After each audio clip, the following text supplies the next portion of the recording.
barnaamijka waxbarashada telefishinka qaranka xamde waxaan ku soo qaadnay inay kamid ahayd ardayda waqtigaasi ka howlnaa waxbarashada isla markaasina quraanka meel sare ka gaadhay waxaan aad ugu faraxsanahay xamde inaan arko mar kale iyadoo kamid ah ardaydii dugsiga wax ka baranaysa isla markaasina diyaar u ah ee ardayda kale ee dhigeeda ee barnaamijka shaqo qaran ka qayb galaya in laftigooda ay qayb ka noqoto xamde anagu aad ku soo dhaweynaynaa waxaad ka warantaa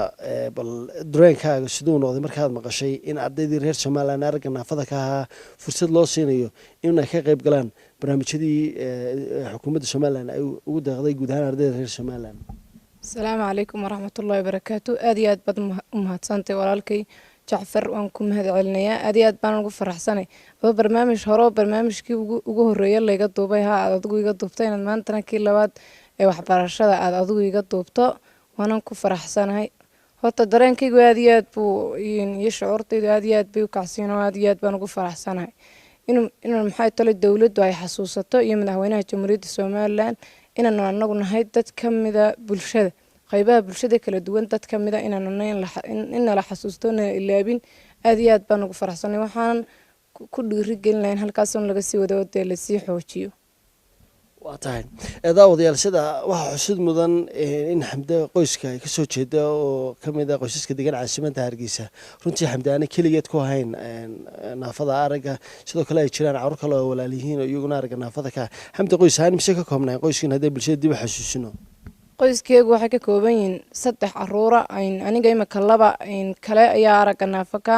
wiil iga weyn iyo gabadh iga yar ayaa labadooduna aragga naafaka yihiin labadayada waxaan nahay dadkii lagu bilaabay iskuulkan markii dib loo furay sidii ay wax uga dhigan lahaayeen yaa kala gurigeed kula nool hooyo iyo ayaa kale waxaan kula nool hooyo iyo 2 carruur naga yaryar labada carruur naga yaryar anaga waxa la yiri biyaha idin dhatiray marka labada carruur naga yaryarna biyaha ayaa ku furan oo waxay qaataan dawooyin lagu shubo oo maxay tolay ay yiraahdeen biyaha ayaa ka hor joogayaan hadii ay joojiyaan waxa khatar ku jira indhahooda inay waayaan laga joojiyo biyaha waxa yiraahdeen inay aragga beelaan khatar bay ugu jiraan waa tahay marka wax taageero ka heshaan bulshada reer Soomaaliland ama hay'adaha wadaniga waddanka ka shaqeeya kuwa caalamiga ma jiraan oo qoysaanida ku taakulayaan horta imaka ma jiraan laakiin alxamdulilaahi rabbil caalamiin markii hore ayaa naloo qaabilay maayirka xogeenka dawladda hoose oo dhan aad iyo aad baan ugu mahadcelinayaa oo aad baa naloo qaabilay dhulkaana la siiyay gurigaana loo dhisay laakiin imaka wax gacan naga siiyo haday tahay dawada carruurta iyo maxay tolay imaka ma jiraan waa tahay xamde maxaa fariinay barnaamijkan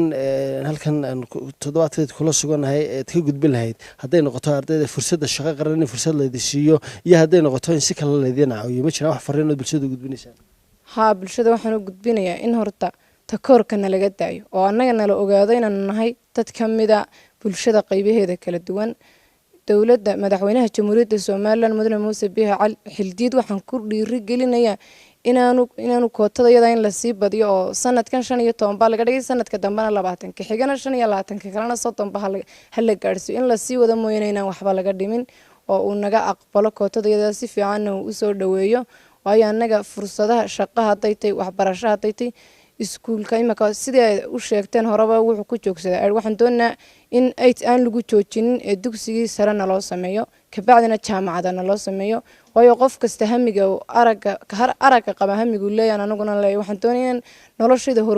horumar gaasiyo horumarkii haddaan gaari karin dawladdeeda iyo bulshadeedu waa inay gaarsiisaa oo ay gacan qabataa xamda waxaan filayaa in badan oo kamid ah madaxda qaranka ama bulshada reer Soomaaliland ay maqlayaan fariinta halkan ka gudbisay waxa kale oo iyaduna maray doona in xamda hadiiba ay fursadaasi nasiibkaasi